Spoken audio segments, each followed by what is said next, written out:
Great. Welcome, everyone. Very excited to welcome you all to this session.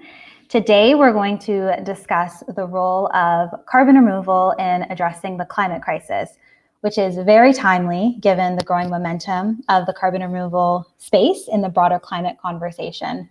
So we're going to be digging into some of the emerging trends we're seeing, clarify the distinction between removals and avoided emissions so everyone walks away with that understanding. And lastly, share some thoughts on future opportunities and the potential of this space. I'll be moderating the discussion today. My name is Ugbad Kosar. I am a Deputy Director of Policy at Carbon 180. So to help us dig into this topic is an incredible lineup of panelists that I'm excited to introduce. We have Jan Mazurek, who's the Senior Director of the Carbon Removal Fund at the ClimateWorks Foundation. We have Mireille Meneses, who's a consultant on carbon pricing and climate policy for South Pole. We have Stacy Kauk, who's the Director of the Sustainability Fund at Shopify. And last, but certainly not least, we have Stuart Evans, who's the Senior Engagement Manager at Vivid Economics. So the plan for today is we're going to start with opening remarks. Each panelist will have about 5 minutes to better introduce themselves and their perspectives, after which we'll jump into about 30 minutes of moderated discussion as well as some Q&A. So for folks that are tuning in, if you have a question for a panelist, please feel free to use the Q&A chat box. It's under the session tab to the right of your screen, because I'll be keeping an eye on that throughout the session. And with that, we can go ahead and get started. Jan, can I kick it over to you? Great, thanks, Ugbad. It's so nice to have you here. And for those of you who don't know, Ugbad's organization, Carbon 180, really put the removal topic on the map. And it's also delightful to be here with my fellow panelists who are real practitioners, whereas I'm just the grant maker in this space. So I'm going to be a little didactic today, and please forgive me for doing that. I used to teach a Carbon Markets 101 class when I was still with the Nicholas Institute at Duke University, and we helped the Climate Action Reserve put this event on. That's ancient history. But I'm going to talk a little bit about the hows and whys of carbon removal. And again, my apologies if this is remedial material for many of you. When I first started this space in Washington, D.C. 30 years ago, we were only focused on voluntary markets and mitigation or avoiding future emissions. And of course, we unfortunately, as a planet, dithered and delayed for a variety of reasons that I won't get into. And now we find ourselves in the unfortunate position of not only having to mitigate or avoid future emissions, but we also have to bring down historic emissions back to Earth. I like to say that we need to go to zero and then less than zero. So to keep temperatures from rising beyond unsustainable levels, which we heard a great deal about in the plenary sessions earlier this morning, we're going to have to remove 10 gigatons of carbon dioxide per year by mid-century. And just 1 gigaton is about the equivalent of 160 Hoover Dams. So multiply that times 10 and do that annually. And we find ourselves in that situation because, as many of you know, we've gone from about 280 parts per million of carbon dioxide in the atmosphere to our present record levels of 420. And even when emissions fell very, very low last year during the COVID crisis, the atmospheric concentrations continued to increase. Think of it as a bathtub where if you even slow it to a trickle, it will still overflow, sadly. And we've already seen quite a bit of warming already baked in, and we can expect that to continue for a very long time, even when we as a society take all of our emissions to zero. And we still have to remove. Now, the good news is that we have a wide range of solutions, and I apologize for not putting up slides today, but we've had a lot of conversation already today about the natural solutions. We know they're very low cost, they're ready to deploy. Those are things such as forests, $10 a ton, and soil where there's still some unresolved monitoring verification questions. And then mid-century will need to complement that with technological approaches that mimic what nature does. I don't really. I think everything has some human intervention, some human hand in them. And then when we get really, really good at removing carbon dioxide with both nature and approaches that mimic nature, unfortunately, the oceans are already storing too much CO2. And they're going to give some of that back up. So my portfolio here at ClimateWorks that I administer with a magnificent team and advisors such as Carbon 180, we look across the full suite of removal opportunities with an eye towards what are some of the opportunities as well as challenges. And we know that there are trade-offs associated with each approach. There's no silver bullet. So we can't do it all with forests. That would consume an area roughly the size of China, and that would start to eat into land for human livelihood, including food as well as places for indigenous populations to live. There's some very thorny governance issues. And then, as we know here in California all too well, with the catastrophic forest fires, forests are no longer performing exactly as just a sink, but they can also convert into a source through feedbacks that are 30 years early to arrive, unfortunately, to the Golden State. And we know that technological methods are still incredibly costly. They're still at pilot stage, $600 a ton. That is not an offset, as I understand them, in anyone's version of a pricing system, voluntary or mandatory. So I'll wrap up here and just say that one of the reasons that we like to perform this function in philanthropy is because we recognize that we can invest about $10 million a year in helping grantees advocate for guardrails, for measures such as 45Q, and for other approaches to help scale these solutions. But we really need our partners in the government sector and the corporate sector to come in and really take us to 10 gigatons of removal per year. But again, as I pointed out at the beginning of my little rant, removal isn't unavoided emission or mitigation. When we think about forestry solutions to carbon removal, that's not avoided deforestation, but rather it's reforestation, and in some cases, afforestation. And some of those activities may not occur in ways that some friends in our base like, such as plantation monoculture. If you all sort of think back 30 years, and many of you probably were still in grade school then, but offsets were basically invented conceptually as a way to lower the cost of one very specific type of carbon pricing system, which was known as cap and trade. And they're very elegant. They're a lovely solution. Our friends here at the Climate Action Reserve, actually, by pioneering them and putting in place highly credible rules and tools, created a path dependency that led to California's AB 32. So they can be a very powerful tool, but unfortunately, we're living in a different era now, where cap and trade has lost, sadly, some of its luster. And so we have to think about removal and offsets in different ways. Some of our colleagues in Europe are thinking about two separate systems, a removal trading system and a mitigation trading system. I'm not sure that that is the most productive approach to this thorny problem. And I'm looking forward to a robust discussion at the end of our 5-minute openings presentation as to how we might incent removal and also protect the integrity of the current offset system as well as removals. Thanks, everyone. So much, Jan. I think it was really important to set the stage and just make sure everyone was on the same page and understand all the different nuances of the carbon removal space. So incredibly important as we dive deeper. With that, I want to hand it over to Mireille to kick us off on your talk. Great, thank you. Hello, everyone. Thanks for joining us in the panel. It's a pleasure for me to be here with all with all my colleagues. Thank you, Abad, for the introduction. I'm Mireille Meneses, consultant in carbon pricing and climate policy at South Pole.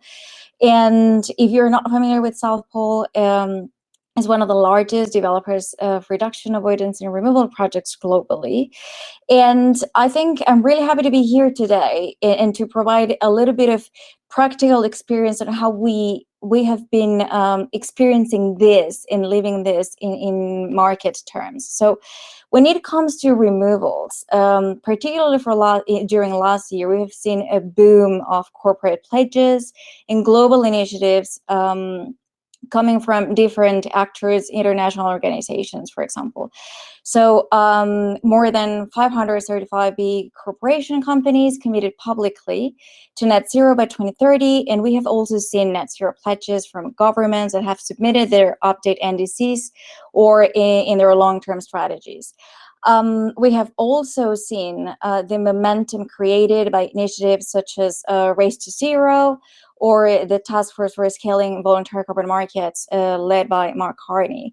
And all this movement, led by corporations mostly, it was in response to science. And this movement triggered the need for negative emissions, which is fairly new as a concept, particularly for carbon markets.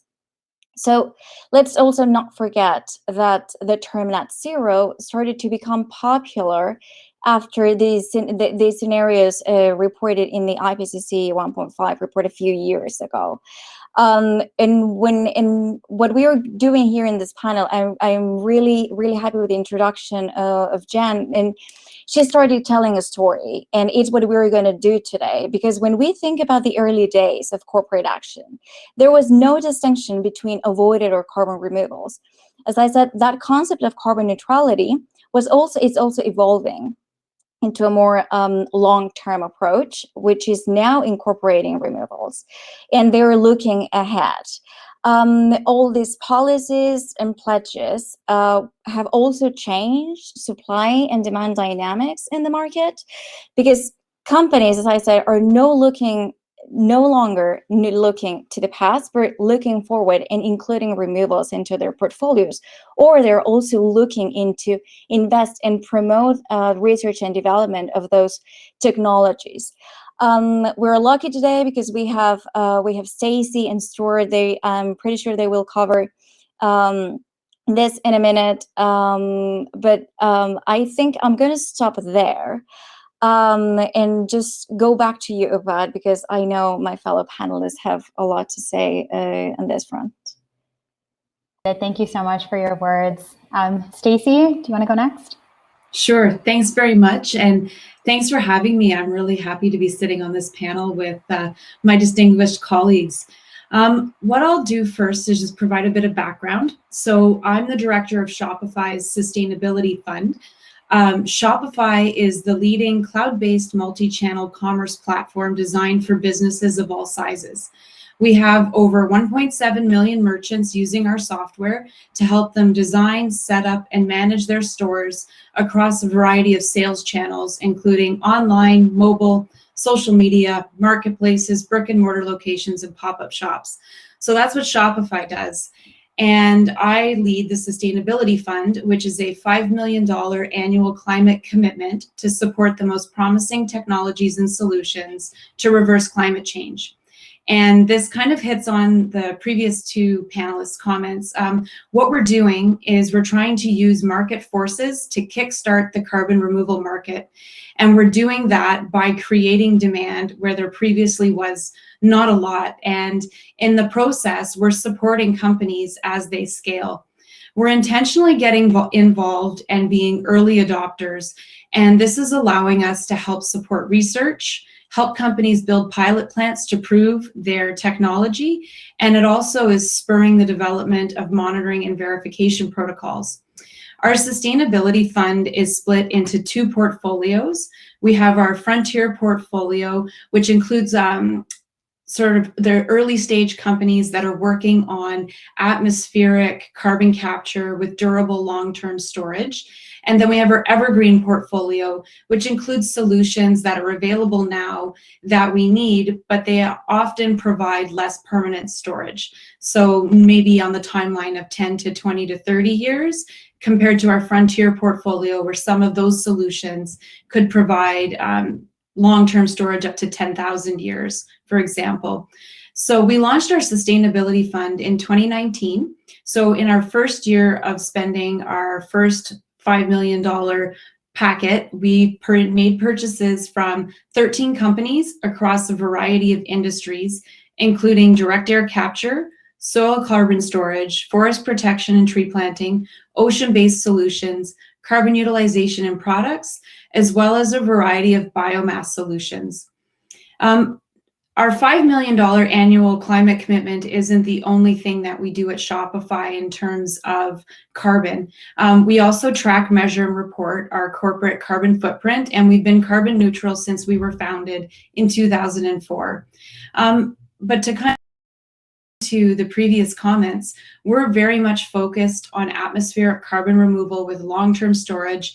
And we're doing that because reductions and avoided emissions will only get us so far, and we need to do both. So we have our reductions and avoided emissions piece of our action, but then we're also taking our $5 million climate fund to focus on helping to scale carbon removal.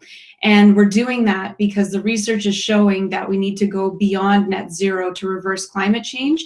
And in order to have the solutions we need available, we need to support these companies as early adopters to help them prove, scale, and drive themselves down the cost curve. So I think I'll stop there, and I hope we'll get into some questions and dialogue on that. But basically, I'm really happy to be on this panel to provide the perspective of the customer who's out there looking to actively buy carbon removal, and I can provide some views on what we're seeing in the market and how that fits into our corporate climate commitment. So thanks for having me.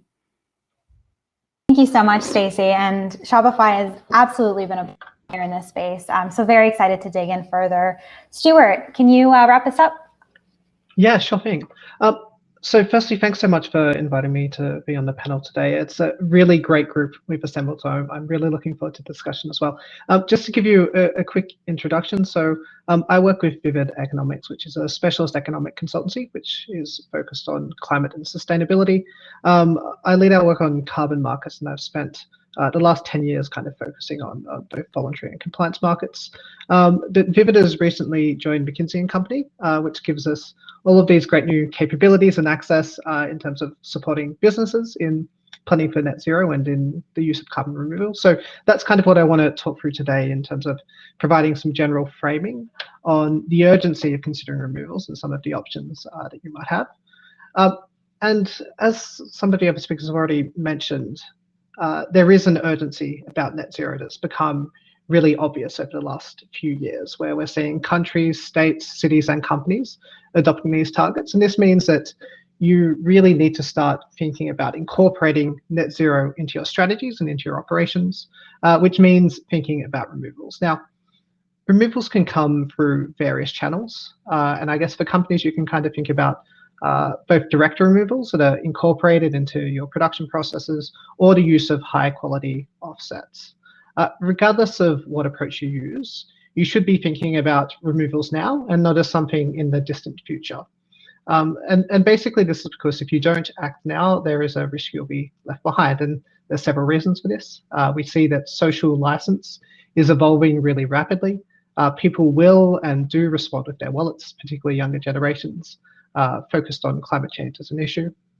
We're seeing in terms of access to capital that investors and banks are looking at their portfolio and they're really actively managing their climate transition risk. So failing to act could result in higher costs in terms of equity and debt capital. We also see that a lot of the rules around removals are being set today in terms of disclosure standards, rules about corporate claims, and in many cases, the government policies that are going to support or inhibit different types of removals are being established. So you're either in the tent or you're not. We have the fact that removals are also generally long-lived assets. They often will take many years to establish, and they can operate for decades. And this is true whether you're looking at establishing carbon capture and storage, or if you're looking at large-scale biological removals, which means you need to think about establishing a pipeline in advance. And if you are first, then there are some clear advantages. With the combined impact of new technologies, network effects, and learning by doing, meaning that if you're not a leader, you may never really be in the game. So given this urgency, what can this mean for strategy? And here I just want to present a couple of broad options that you have in terms of having defensive or an offensive strategy. So a defensive strategy is one that's more about change at the margin, where you look to reduce your exposure to high carbon assets and to offset the residual emissions through high quality removals. Now, this approach is appropriate for lots of companies. There's lots who will end up using this approach, but it also is one where you can't just kind of sit back and wait, because you do need to plan now for accessing high quality removal credits. There is a lot of low-hanging fruit available. There are lots of people who are working to make sure that the removal options are there for you to use as part of your strategy, but you want to be in a position where you can capture it now and that you can set yourself up for a pipeline to use this in the future. It's also important to make sure that you know what you're buying, as there has, at stages, been some quality issues in the market, and you want to know how to navigate that market effectively. But this takes us to some of the more interesting strategies, which is some of the more offensive strategies. And by this, I don't mean that it's particularly aggressive or anything like that. It's about positioning net zero as a central component of your competitive advantage. And there's multiple ways that you can use to do this. You can hedge your risk with some pure play investments in the field. So for instance, BP's investment in Finite Carbon, which is one of the largest suppliers of forest-based removals, is an example of this. You can also incorporate removals as part of your operational strategy. So here, Drax, which is a UK power station, is currently retooling their plants in order to become providers of negative emissions using bioenergy, carbon capture and storage. There's also cooperative strategies that require a bit more proactive coordination, and this can be working with companies that have aligned interests. So for instance, CCUS clusters, where you have industries that might be operating in very different areas, but they're working together to spread the cost of large-scale removals across several different actors. And then you can also think about working with your supply chain. And this is particularly important if you're taking on commitments to reduce your Scope 3 emissions. So this could include things like the bundling of products with offsets in order to achieve net zero, such as through the use of carbon neutral commodities that we've started to see in the oil and gas sector. So that was kind of a very rapid run through of some of the options. But the key takeaways is that this is really a rapidly evolving space, and that there are huge benefits from kind of acting on this sooner rather than later. So it's time, I guess, for everyone to get moving. And with that, I'll get moving as well, and we can start the conversation. Thank you so much, Stuart. That's a great way to end it all. I'm going to dive into a couple questions now. I want to start with Jan, actually. I know you mentioned some of these approaches have different stages of readiness right now. So what are some of the key research, development, and demonstration needs to scale up those approaches that are maybe less ready right now in a sustainable and an equitable way? And I should turn the question back over to you, because you're doing so much work in Congress around these important questions, and of course now in the Biden administration with DOE. And I think, one of the sort of sibboleths that we hear around technological removal is that it's not ready, it's pie in the sky, it isn't here today. But friends, this is not an advanced nuclear reactor. And I'm sorry to mention both in the same breath, but this is the technology that allowed the Apollo astronauts to go into space. It's what allows space missions to occur. These are fans, and they have chemicals that pass through those fans to trap the CO2. It can also be done increasingly, potentially also with metals.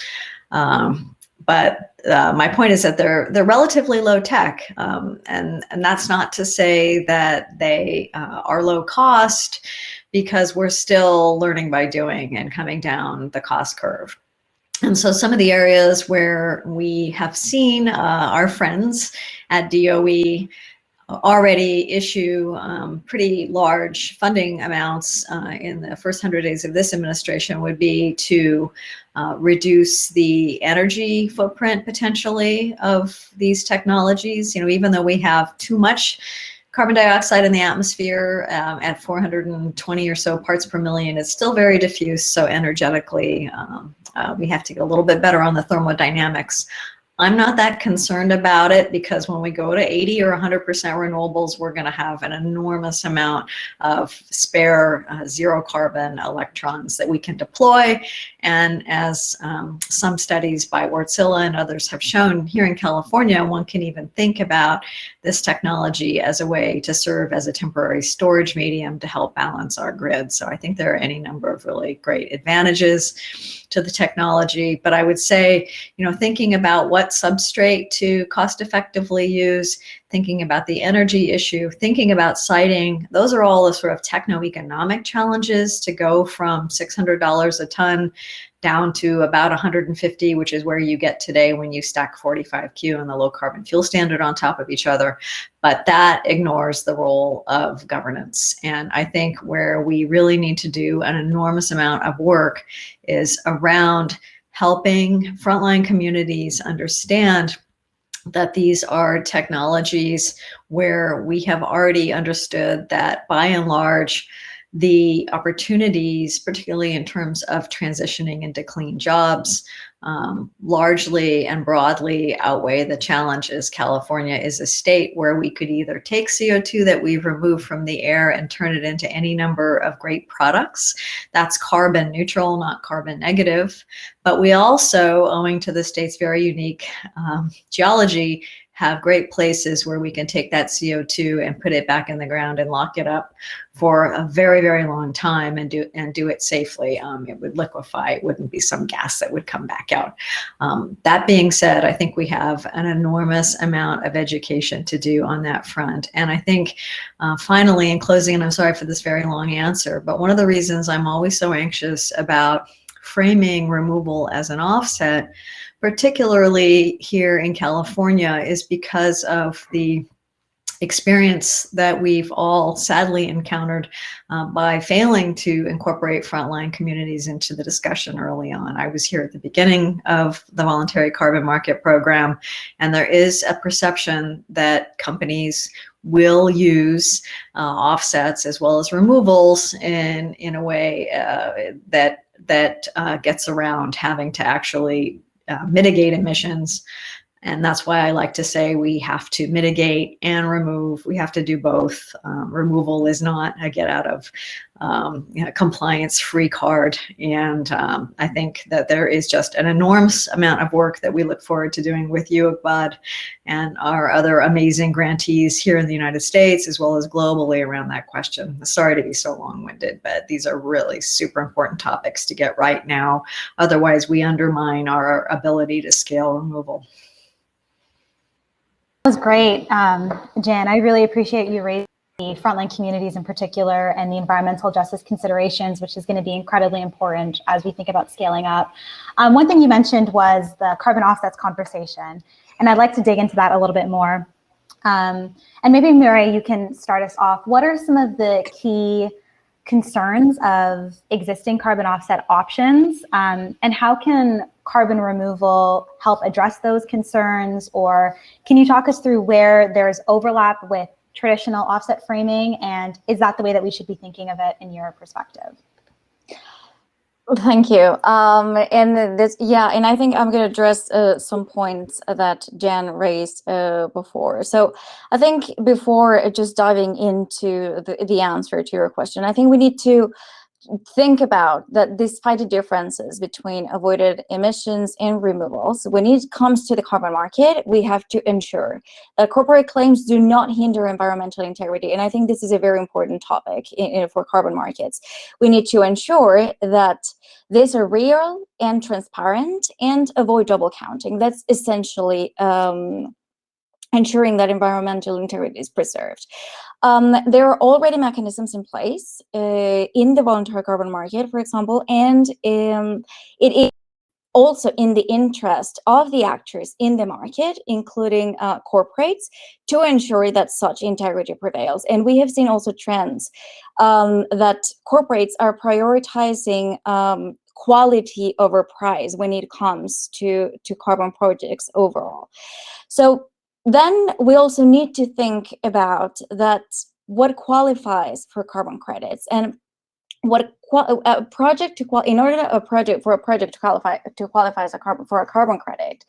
The project must be real, additional, measurable, verifiable, permanent, and unique. Those are basic principles and crucial principles, and I'm going to stop in two specifically, which are additionality and permanence, as these are crucial for removals. And maybe with that, I'm going to start answering your question with that. So for a project to be additional, it has to go beyond regulatory requirements. This means that the project should not be mandated by any regulation, and the project has to prove that it won't be able to operate without the revenue from carbon credits.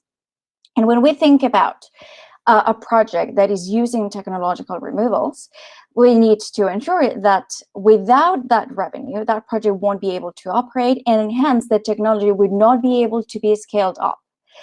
Then let's move to permanence. And when we think about permanence, we are referring to the permanence of emission reductions, and that those in permanence of emission reductions on one side, but also when it comes to removals, we have to ensure that those removals stay there for 100 years, and where projects carry a risk of reversibility, at minimum, adequate safeguards must be in place. So existing carbon standards have already mechanisms to address this permanence of carbon, particularly when it comes to natural climate solutions projects. So after thinking about additionality and permanence, we also need to think about what qualifies as a removal. And based on the definition of the IPCC, and also looking at how corporates are incorporating removals, and what would qualify as removals would be in those projects in which sources of CO2 are biogenic or directly captured from the atmosphere. So we already heard that carbon removal projects vary in terms of costs, trade-offs, benefits, and risks, and also differ in technological readiness levels. And it's important to mention as well that except for reforestation or certain types of natural climate solutions, none of the technological approaches, such as direct air capture or BACs, for example, are widely applied in existing carbon markets. So in the carbon market, and I think Jan mentioned this early in the panel, so we have two extremes when it comes to the carbon market and removals. We have credits that come from nature-based projects in which prices range between $2 to $5, and then we have on the other side costly technological solutions with prices going from $50 per ton and are expected to reach more than $200 per ton. So the existing projects are not enough to satisfy the demand for removals, and I think this is something important to highlight. In order for these projects to be certified, there have to be methodologies in place. South Pole has been working on a number of them. However, as mentioned before, this is fairly new, even for carbon standards as well. So in that sense, there's also a need for alignment among carbon standards for the creation of these methodologies. So to your question, what is important and what need actually to be ensured when it comes to removals? It's first additionality, to permanence, And then with all the movement that we have seen in the market, we also need to scale up those technological solutions. And the only thing that we're going to do that, and it's not the only option, it's through channeling climate finance or carbon finance when we think about the carbon market. Thank you, Mireille. Stacy, any sort of initial reactions before we move on?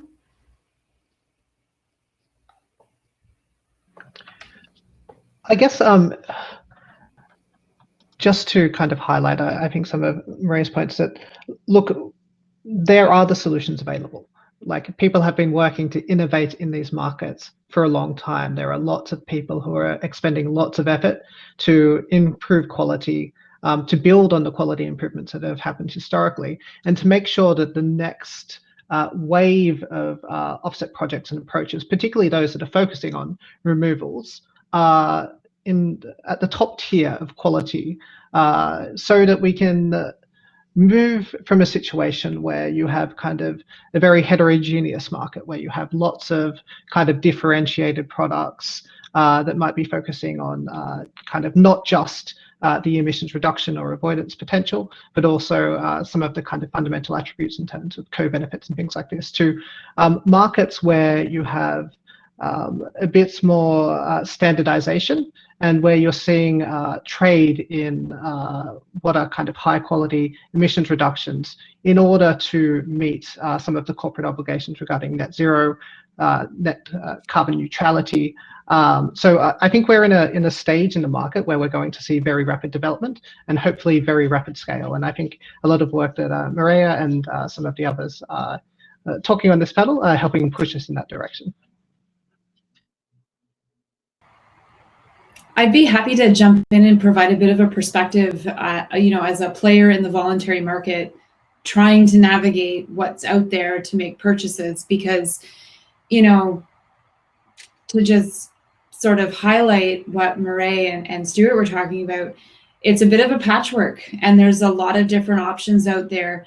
And if you're looking to make sure that you're buying something of value, you're really focusing in on that additionality question and the permanence. Are you really buying that high quality credit, removal, offset, whatever it may be?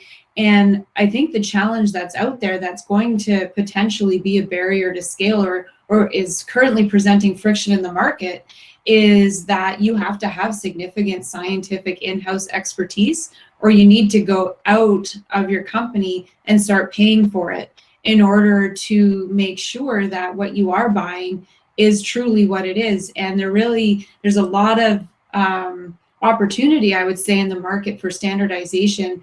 And as that starts to take shape, I think from the demand side, the capital will begin to really start to flow into the market as people get more comfortable. We talked a little bit about learning by doing, and that really was what we did in the first year of our $5 million commitment. It really was learning by doing, going out, meeting all of these companies who were building their technologies and their solutions so that we would have that in-depth understanding. But that's not necessarily the way to scale a market. You can't expect individual buyers to be out there doing all of that research. So there really is going to be an opportunity to move those standards forward and those protocols and methodologies so that corporates who are the buyers in that voluntary market get comfortable with spending their, with their corporate carbon budget, and they're sure that they can maintain their corporate climate commitments with that spend. So we really need to focus on finding ways to de-risk that space. I appreciate that, Stacy, and I want to stay with you on this next question, because part of what Mireille was mentioning is the need, or the growing demand that we're seeing, but not enough customers. And I know Shopify, you all have been significant pioneers in this space and really moved into the carbon removal conversation when many other corporations weren't doing that work. So your purchases are not only addressing your emissions, but they're also really helping provide early customers. They're helping de-risk these pathways. And so you've all really intentionally picked something that isn't mature technology, something like renewables in comparison. So can you talk a little bit more about how you all are thinking about that. Like, why was it that you decided to move into the carbon removal space to begin with? And what are some of, just to round up, those key lessons that you learned in those early days? Definitely love to share about that, because I joined the company to build out this program, and it really was about learning by doing and exploring the space. And it's funny, I was very naive. I was like, oh, amazing. I have a $5 million budget. I'm going to go out there. I'm going to buy the best removals. I'm going to find the best companies. And it quickly became quite apparent that it was going to be very, very hard to actually find things to buy that met the standards we wanted to apply to our fund. And it wasn't because there's inadequate solutions, it's because they're not commercially ready yet. And so we started to realize that we're going to have to pay that early adopter premium. We're going to have to start getting comfortable with, well above $500 a ton if we wanted to get in there and be that early adopter who's putting that demand signal into the market so that the cost curves can come down over time. So that was one of the first lessons, was that we're going to have to find ways to buy things before they're commercially available. And so that concept allowed us to get comfortable with approaching companies and saying, hey, I know you're not ready. You're still working on some research. You're still doing proof of concept. You're going to build a pilot facility. Okay. What would happen if we bought the carbon use, capture, and store at your pilot plant for that 1 year proof of concept experiment you're going to run? And the companies were kind of like, well, that's different. That's not something that most folks approach us to do. And it turns out that it provided them with a very impactful first customer, where they were getting revenue very early, much earlier than they expected. And so what ended up happening for these companies is they would get much better venture capital funding rounds. They would actually be more successful in their grant applications because they already were demonstrating that, yes, this is something folks want to buy. So there was that lesson from the company side of things. But from the corporate side of things, we had to find a way to de-risk that purchase. And because you can't say, oh, we'll buy 100 tons and then we're going to allocate that against our corporate carbon footprint to meet our climate commitment if it's an experiment, because experiments don't go as planned, and that's the whole point, right? You're either going to prove your concept and your modeling's not going to be spot on. You're going to miss that target of 100 tons. Maybe you're going to do better, maybe you'll do worse. And so in order for us to get comfortable with that, we had to basically uncouple our maintaining our corporate climate commitment from our sort of experimental market signal partnerships that we wanted to do with these companies. So I'm very fortunate that we have a $5 million annual budget to do this, and that we're a software company, which means we're not manufacturing something. So our scope 1, scope 2 emissions are not overly excessive. So we're able to maintain our corporate climate commitments in a way that is very low risk, but also to get involved in the voluntary carbon removal market and understand that we may not get what we pay for because these companies are still working through developing their technology, which means we also had to be okay with, when we commit to 100 tons, maybe we'll only get 50.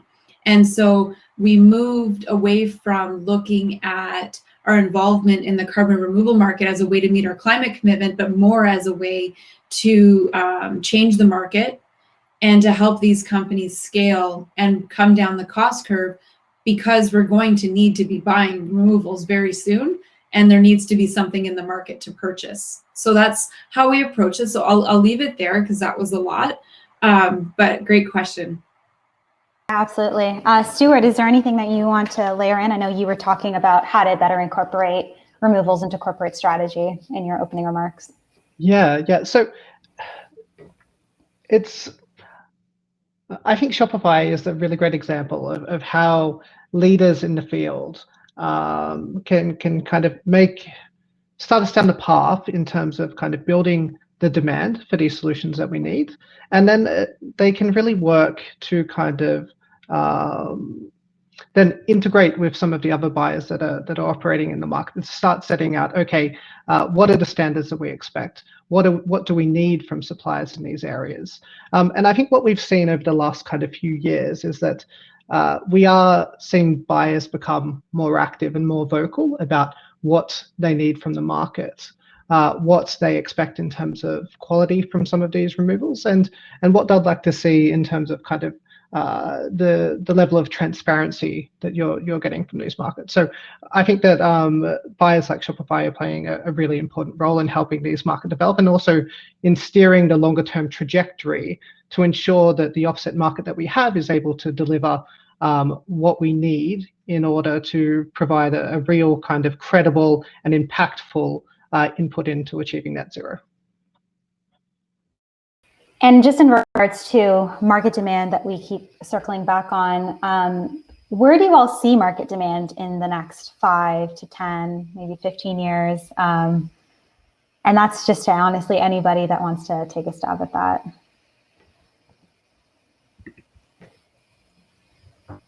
I'm happy to take a stab. I think we can probably all agree that market demand is going to grow very, very quickly. You see kind of estimates that over the next 10 years, it might grow 10 to 15 times.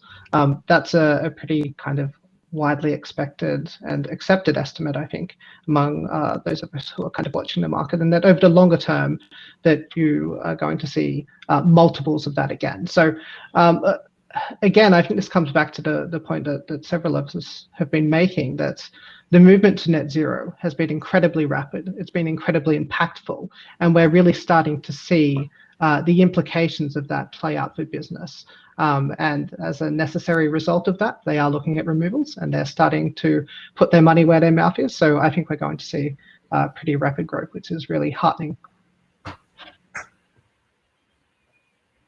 I'd love to jump in, and thanks to all of my other panelists for that. I think we found that it's so important for voluntary early action to take place, to provide proof of concept, to start to clarify sort of the rules and tools that reduce transactions costs. And that's why, the Climate Action Reserve, which is the subject of my doctoral dissertation, by the way, has provided such a vital function in this space. But I think at the end of the day, and I'm going to put on my sort of DC has-been hat, you really need mandatory regulation to provide that certainty to regulated entities that reductions are going to occur.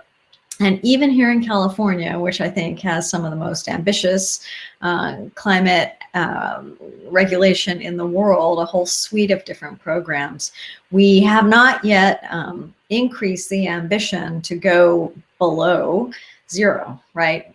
We have an executive order that the former Governor Brown put into place, but we still don't have legislative action, and that would have been very difficult to have achieved in this past year, and arguably inappropriate. But that said, ClimateWorks and the Hewlett Foundation did fund a roadmap that showed how we can take our emissions to zero through mitigation and avoided emissions, and then go well below zero very cost effectively. And I think that's going to vary for all geographies.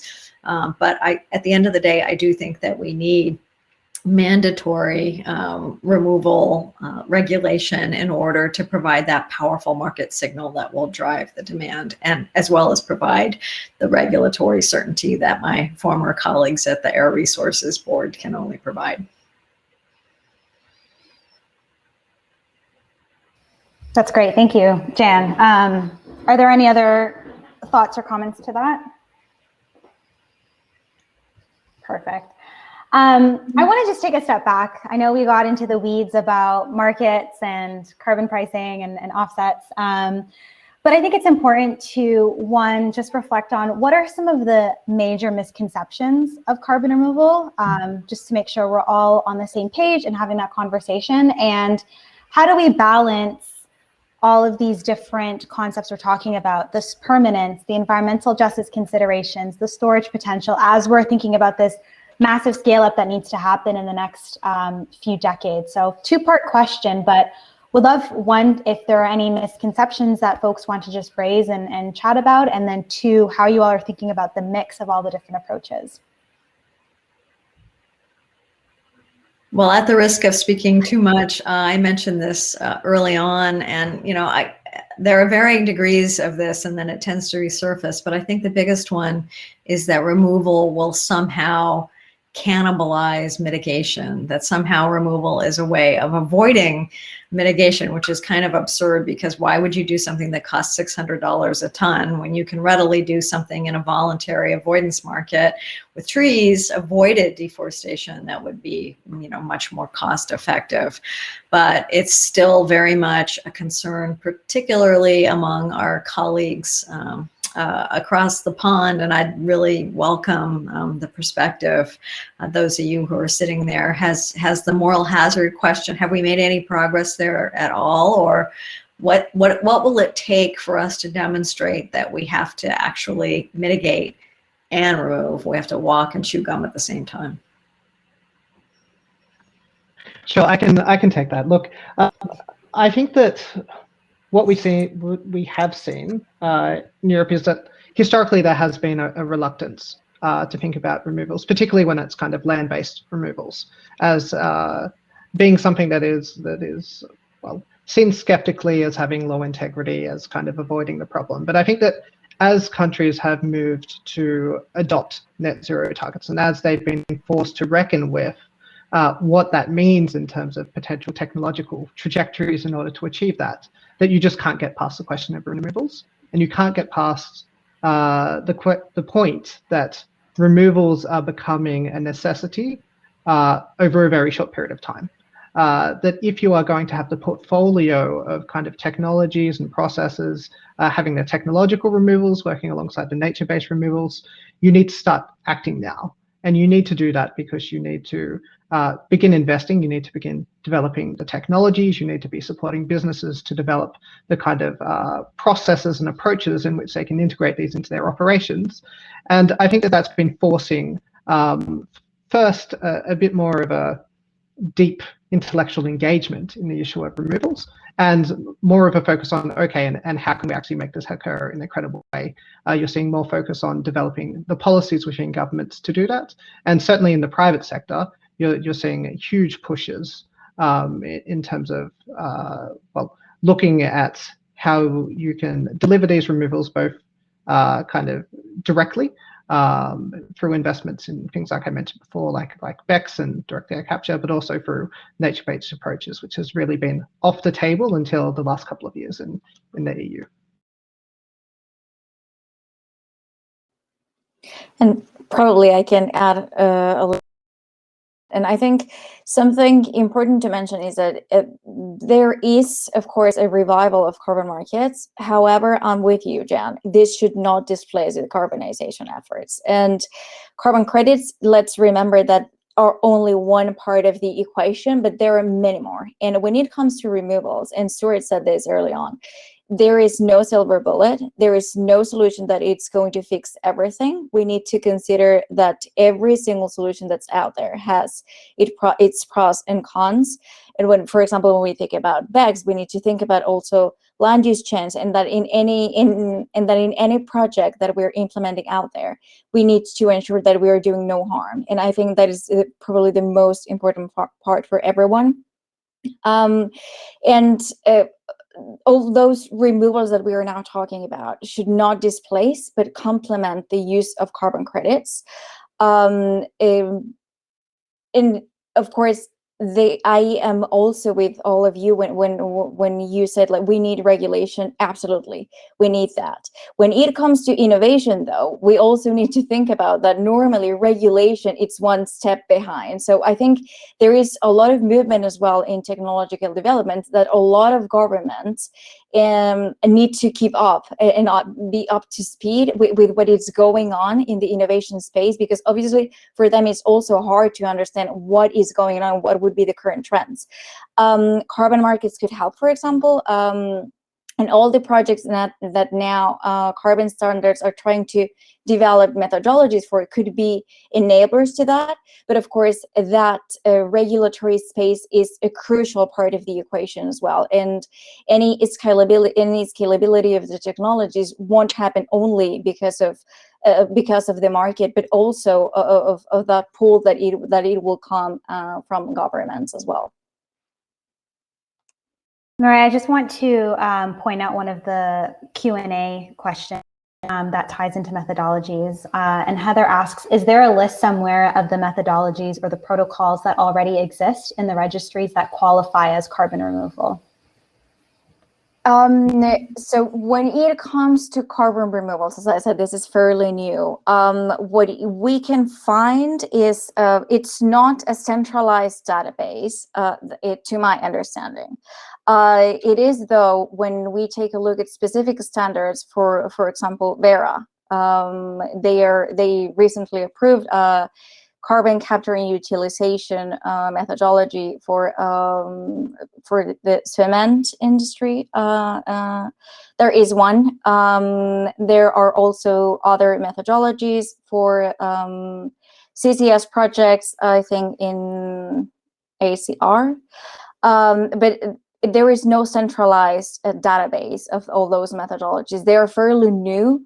Carbon standards are starting to develop those, and obviously those methodologies respond to specific projects and specific technologies that are out there. And I'll add too that in terms of the regulatory pathway, I mentioned California's low carbon fuel standard, and there's both a carbon recycling as well as a carbon removal pathway that's enshrined in the LCFS, but that's a mandatory approach, not a voluntary. Sticking to that, there's also a Q&A question for you. And can you elaborate on the amount of financial support available through 45Q? And the question says other fuel standards. I'm assuming they're referring to the LCFS that you mentioned.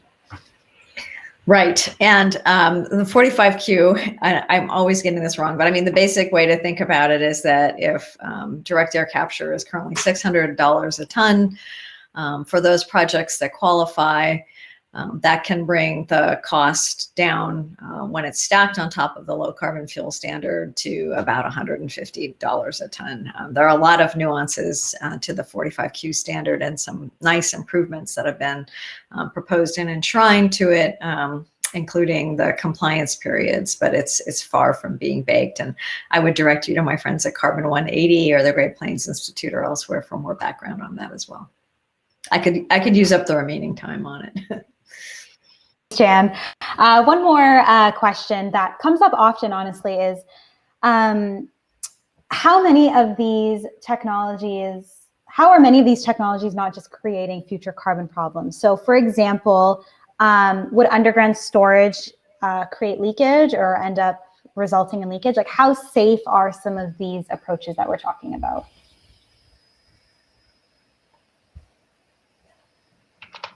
I would maybe turn that question on its head and say, okay, how safe do we think we are not taking up these options?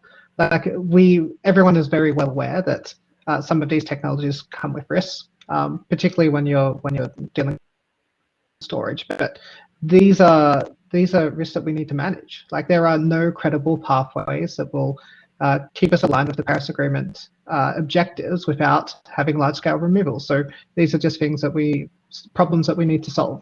I'm happy for others to comment on the technical side of things, but we just need to solve it. Yeah, and I'm sorry to talk so much, but at the very beginning of the conversation, I said I quibbled with the characterization of technical as opposed to natural. I think there are probably better taxonomies that we could come up with, because at the end of the day, when we take CO2 and we put it back into the ground where most of us originally extracted it through oil drilling or through mining of coal, there are geologies that are very well suited to either binding the CO2 in a liquid form and having that mineralize. You can actually see it on camera. The ClimateWorks technology in Iceland that's incorporated in California's low carbon fuel standard for removal. I mean, it physically turns into a rock from a gas, or the liquefied approaches, or other gaseous injection methods that we have fairly high degree of confidence that will lock up those materials underground for a fairly long period of time. Yep. Tens of thousands of years, and with the risk being on the back end. If we still have legacy CO2 issues at that time, then society has other much more burning questions. But those are basically natural, chemical, geologic processes. In terms of the ocean, and I mentioned this earlier, this is one of the areas that we really have to keep an eye on, because as I said, as we get better and better at removal through land and machines that mimic trees, the oceans are going to give some of that excess CO2 that they've been storing so capably, and getting a case of heartburn as a result through acidification. They're going to give some of that CO2 back up. So we have to start thinking about natural processes that exist today. When it rains, highly alkaline material reacts to the rainwater, washes into the sea, and buffers the sea naturally. But now we have a disequilibrium as a result of human activity that has made water so acidic here on the West Coast that shellfish can no longer grow to maturity without having the shells dissolved. And we have to think about ways in which, unfortunately, we might want to have to accelerate those processes. Oyster hatcheries are ready in their inland areas where they have the hatcheries, not at sea, buffer the water to bring those shells to maturity. And we're going to have to think over time about whether there are ways in which to accelerate those natural processes as well. Now, that ends up getting labeled technological, but everything that we do, as I said, has some human intervention, whether it's afforestation, reforestation, or avoided deforestation. Soil carbon, those are all practices that farmers do, not just that take place absent human intervention. So sorry to go on about that, but there are risks and benefits associated with each, but I'd like to take away sort of the scary technological element of it and recast it all as either natural or having some human hand in it. Yeah, no, I think that's incredibly important perspective, Jan. And I know we're at time now, so I just want to stop and thank all of you so much for the incredibly rich conversation. Thank you to all the participants for joining in. I know I took away a lot from this conversation, and I hope you all did as well. And hopefully folks have a better understanding of removals, the important role that it plays in addressing the climate crisis, and that there's no silver bullet. So we need all hands on deck, all approaches, and figuring out how best to mitigate those risks in the process. So thank you again to all of you panelists and participants, and I hope you all have a great day. Thank you. Thanks. Bye, everyone. Bye, everyone. Bye.